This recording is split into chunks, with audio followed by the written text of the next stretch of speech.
Well, good morning. Thank you for having me here today. I'd just like to start with some gratitude for all of you for showing up to this and seeing a topic of, oh, Lost by a mental health humorist. Oh yeah, I'll go to that. Yeah, sure. That couldn't possibly be deep and vulnerable at all. Oh no. I'd like to thank Caitlin Carpenter for organizing all of this. She volunteers her time to do all of this. This isn't her job. And she has a team of volunteers who volunteer for the volunteers, so it's wonderful. I'd also like to thank my wife, Whitney Hall, whom is everything to me and has supported me so much in life and in giving this talk. So, thanks, honey. Also, quick little thanks to the photographer from our wedding who gave me some headshot material. You're like, where's the bow tie? You're like, it was a special day. Okay. Oh, that's lovely. So, the title of the talk is Get Lost. Just because it made me giggle. The alternate title of It's Okay to Feel Lost. If anything I want you to take away from this talk is moments in your future, in your present, and even in your past that you can forgive. When you felt lost, you felt uncertain, you felt like, I should know what I'm doing, but I don't. That's okay. That is human, that is normal, and that is right where you're supposed to be. So let's start by just taking a breath.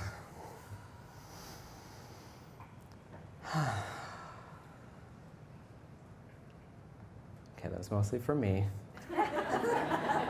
And I do that before every talk that I give, partly to calm my own nerves, and partly because it's a stupid joke. But I was asked to give this talk because over the past 5 years or so, I'd like to think that I've helped people who felt lost by running workshops and trainings and doing talks. And somehow that's led me here. But what most people don't know is that even throughout all of that work, I felt completely lost. I was like, oh no, do they know I'm an expert at lost because I'm lost? Is that why they're asking me to do this? So I'm really hoping it's that empathy and understanding of like, this is awful. Oh, other people feel this way. Oh, I can help other people. Maybe I'll try, is what's led me here today. If there's also one thing I want you to take home from this, like look around you. Take a look around the room at all these full chairs, people sitting along the sidelines. There's people standing in the back. There's people in the annex. I'm waving to them, hello. They can't even hear what I'm saying. It's everything nice. Don't worry about it. That you're not alone in feeling lost. I was going to say, oh, raise your hands if you're feeling lost. Like, that's a big ask for vulnerability for the crowd. So, in your mind, if you are feeling a little lost now, know that there's probably some other people in the crowd who are also feeling lost. And that's okay, but also, when you're feeling lost, at least I find for myself, the first thing that I feel is that I'm alone, is that I'm the only person that's lost, and that I compare myself to all my amazing friends and people I see around me, and I'm like, oh my God, they have got their shit together. They are doing amazing work. They are just inspiring me on the regular. And what am I doing? And then it goes downhill. But that I feel incredibly alone. And it was only till when I realized that all of my friends felt the same way. Someone wrote a thank you note to me from our wedding and saying that I inspire them. And it brought like tears to my eyes because I hadn't even had any sense of self or any sense that what I could do could inspire people. And I'll get to inspiring others and not feeling lost later on. But I want to sit in that uncomfortable space right now of what it's like to feel lost and have some warmth for it and have some compassion for it. Okay. So, I'm going to tell you about my experience of being lost. I'm going to tell you about what I've done that's helped me not feel lost, or what I've done to just occupy my time while I feel lost. And then I'll tell you some actual concrete take-home acronym to-do items of what to do when you feel lost at the end.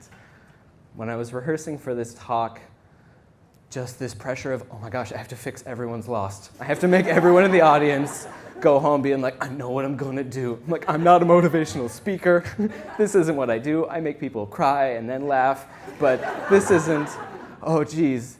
And I thought, oh man, all this pressure to fix being lost, that's the problem. That's the panic of being lost. I'm like, oh great, it happens to me.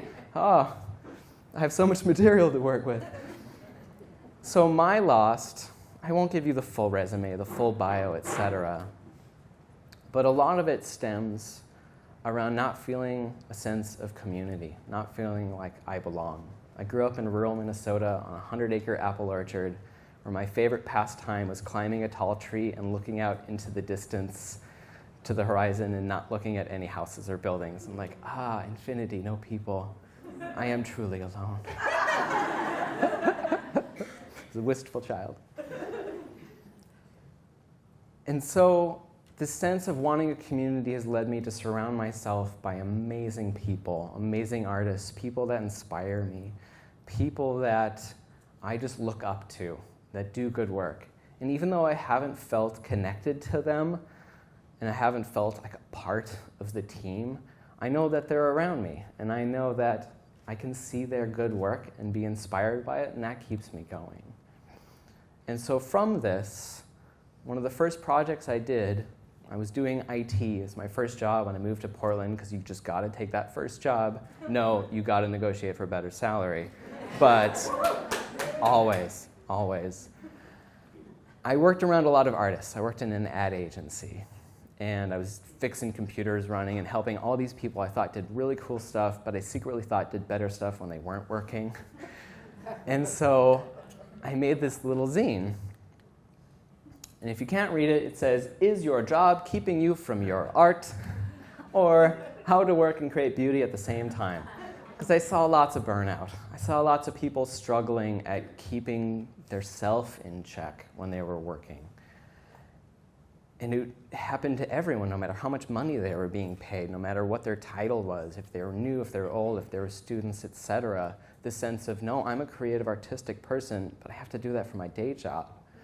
And so I wrote this that has little tips. It was back when awesomeness wasn't played out, so I called it the Path of Awesomeness series, and I was very excited. Also, sweet printer access really helps. Because I was the person fixing them.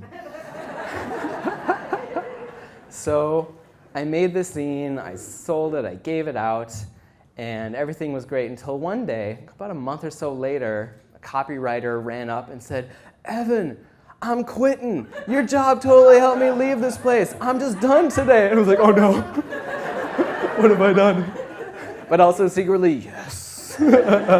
Yeah, oh, knife power, that's dangerous. Oh. And it led me to this path of like, oh, I want to help people burning out. But before then, I also burned out at my job horribly. And it's like, oh, okay, now I'm going to, I'll show you. I'll be unemployed for 2 years and do journaling in coffee shops. 2 years of journaling in coffee shops was not the answer. A career counselor very much helped.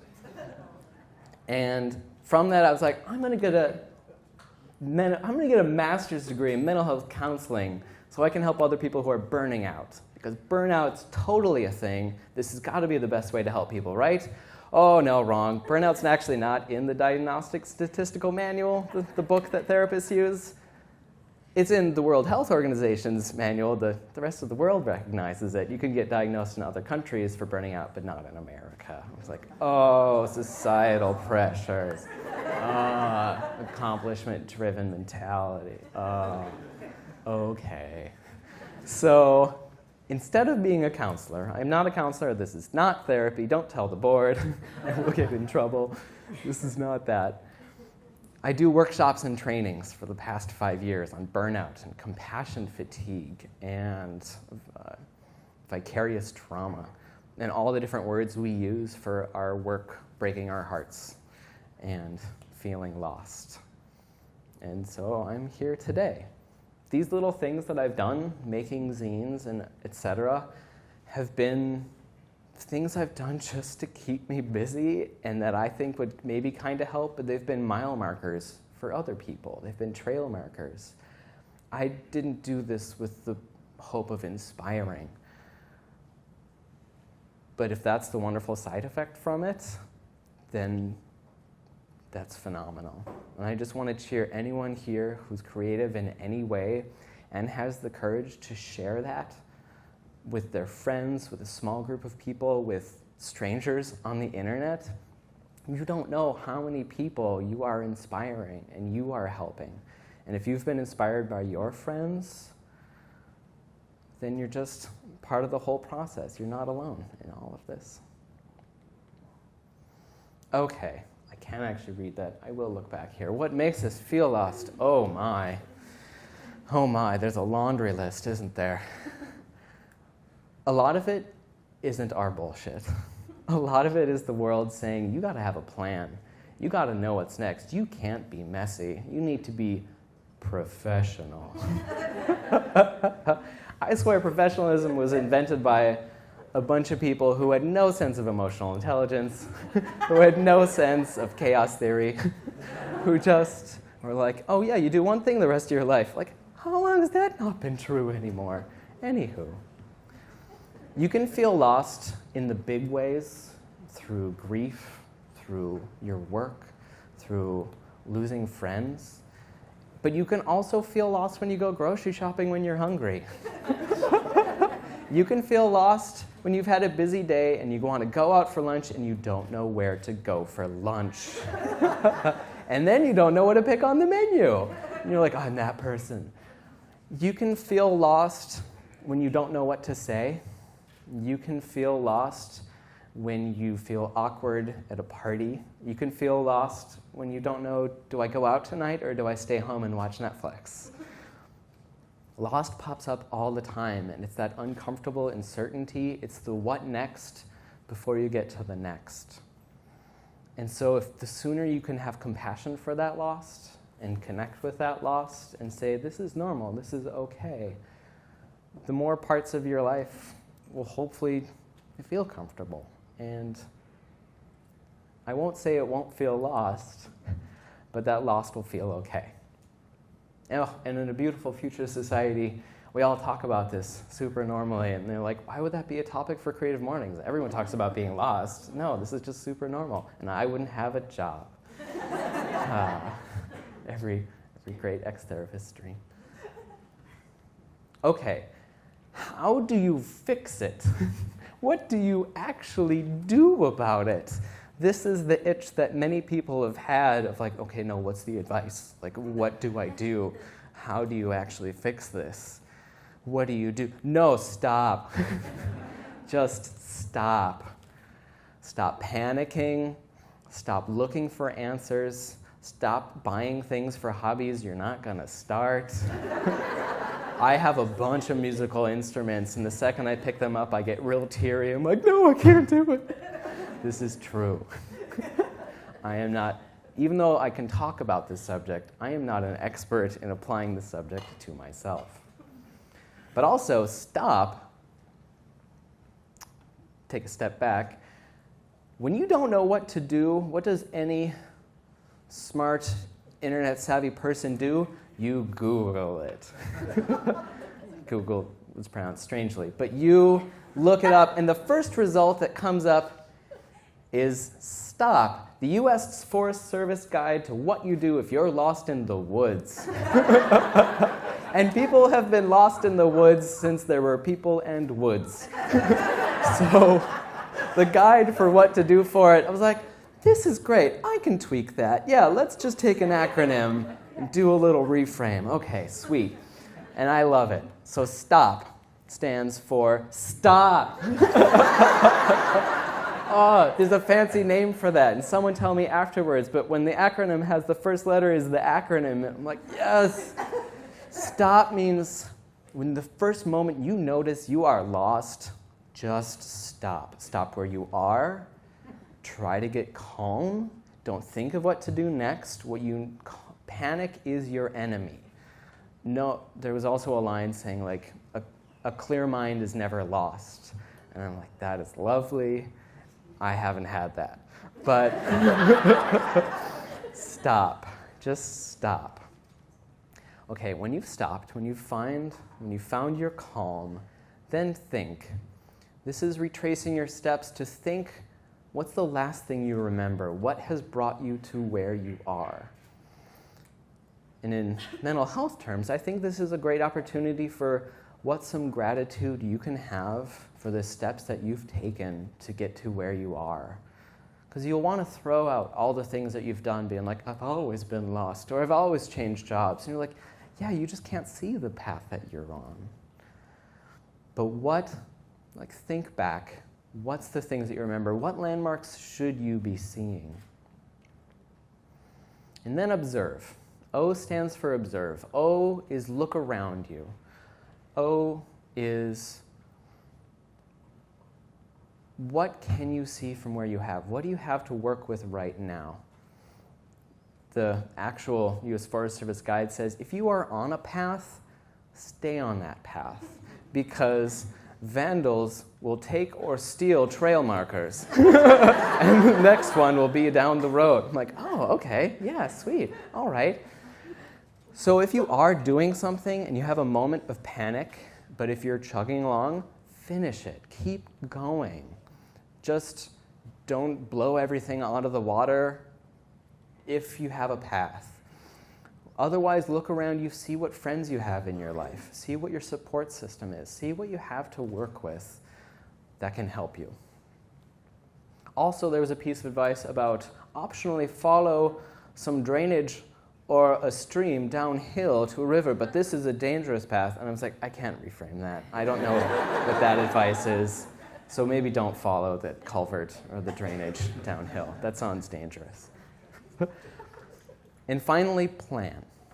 So when you've thought about where you've been, when you look around you to see what you have, plan is when you come up with a set of options and you think about what you're working with. And you come up with a set of plans, and you just pick one. You pick one and follow that. But if you're not very, very confident in that plan, you stay put. If it's it'll kind of work, that's not the answer you're looking for. You're looking for something your gut will tell you, this does feel right. You won't know why. You don't know why it feels right. You don't know where it's going to lead you. But it'll feel like the right plan, and then you follow it. And what I love about STOP, so we've got S, stop, think, observe, plan. Does it actually say do anything anywhere in here? It doesn't. It doesn't tell you to go out and start running. It doesn't tell you to like, all right, let's just do it. That works if you're on a track, but it doesn't work if you don't have those guidelines. If you're lost, you need to stop and get your wits about you. You need to feel connected. A lot of advice that you'll see out there, at least I did when I was looking for other advice on being lost, was real solitary and really lonely. It was really things to do for yourself, of journaling in a coffee shop, etc. I'm like, wait a minute. And it didn't speak to the fact that you have friends, and your friends have probably been lost. Your friends might be and feel lost. And that if you can talk to them about that, you can solve this together. And so by stopping, you can stop, think, observe, plan. And so I want to wrap this up and just give you some things to take home. It's okay to feel lost. if anything, I want you to be more human more often. And that means all those feelings that you have a shame about, that you're not sure if other people do, be open about. You do. And if we can all bring that to the table, I think we can all feel more connected and we can all have a better time. And that sense of community will be easier because we realize we're all humans. And I'm not saying it's going to be easy, but it's okay to feel lost. You're not alone whenever you feel lost. People have felt lost since they didn't know where they were going since woods. People have felt lost. People will still feel lost, and people are feeling lost right now. And so you are in a big boat. You're in a big boat full of other people. It doesn't fix your lost, but you know you're not alone. And you know you don't have to fix it yourself. That's when you need other people. That's when your friends, that's when you, isolation will breed isolation, It's both an act and a way of mind. And it's a natural tendency when you feel shame or guilt is to isolate. And that is disconnection. And that hurts, and it's real easy to slip into. And you see your friends when they do it, and you have feeling for them. But when you feel lost, to connect and to reach out. And if you're invited to something, go to that thing, even if you don't want to. And if you have something you want to share and you think it's stupid, share it anyways. Someone might really like it. Or you might think, oh, I could do better. And then you'll do better. And this last line, well, Caitlin was helping me get ready for this talk. I'd rehearsed it a couple times and I was really yammering. And afterwards, she said, stopping is a great place to start. I'm like, can I use that? Thank you, and can I use that? She's like, yeah, okay. So if you're looking for something to do, when you're feeling lost and you're feeling confused, just stop. Just stop. It's a great place to start.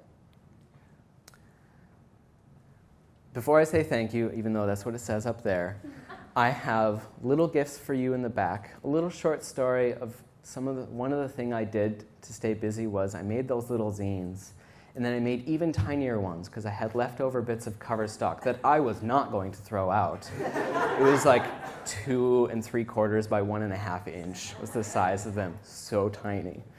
The original ones were be more awesome, but I'm like, oh no, that's too much. And I called them small doses. And I had an Instagram series where I did about 100. I was like, I'll do 100 in 100 days. 2 years later, broke the 100 mark.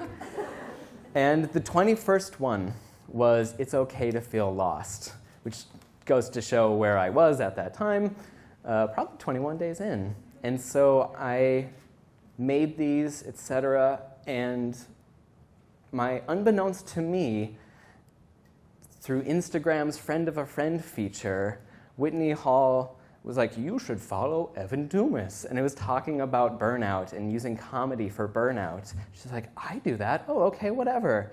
She saw my face at Crema because I was a dude on the internet with a big mustache. And she was like, I just want to say hi. I follow you on the internet. I follow your small doses. It's like, I don't know anyone else in the world that's dealing with this that is an expert and cares about burnout and comedy and helping people who are burning out.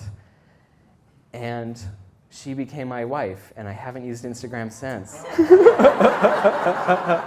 But I made these for you, and I have 150 of them in the back of little It's Okay to Feel Lost zines for you to take home if you'd like that, as a little thank you to all of you. So thank you for coming out today.